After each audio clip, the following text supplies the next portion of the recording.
ఏమిటి అలా కూర్చున్నారు? ఆఫీసులో పని ఎక్కువగా ఉందా? పని ఎక్కువగా ఉండడం ఏంటండి, అసలు ఉద్యోగం దొరక్కపోతాను. మరి దగాజన్ కంపెనీలో ఉద్యోగం ఇస్తా అని చెప్పి దగా చేసి పోయారండి. మరేం చేద్దాం అనుకుంటున్నారు? ఎంత కష్టపడైనా సరే ఏదో పని చేస్తాను. సామాన్లు మొయ్యడమో, రిక్షా లాక్కోవడమో, ఐస్ ఫ్రూట్లు అమ్ముకోవడమో, ఆఖరికి చెత్త చెత్త గద్దలు ఏరుకోవడమైనా సరే ఏదో పని చేస్తాను. ఎందుకంటే పని చేయని మనుషులు అంటే మీరు అసహించుకుంటారు కనుక. కాఫీ తీసుకొస్తాను. వద్దండి,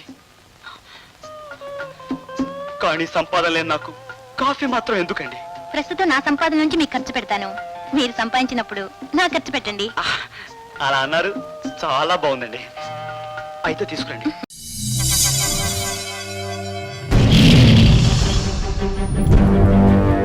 ఒకడొచ్చి నేను పులి అంటే కింద పైన మూసుకొని కూర్చోవాలి.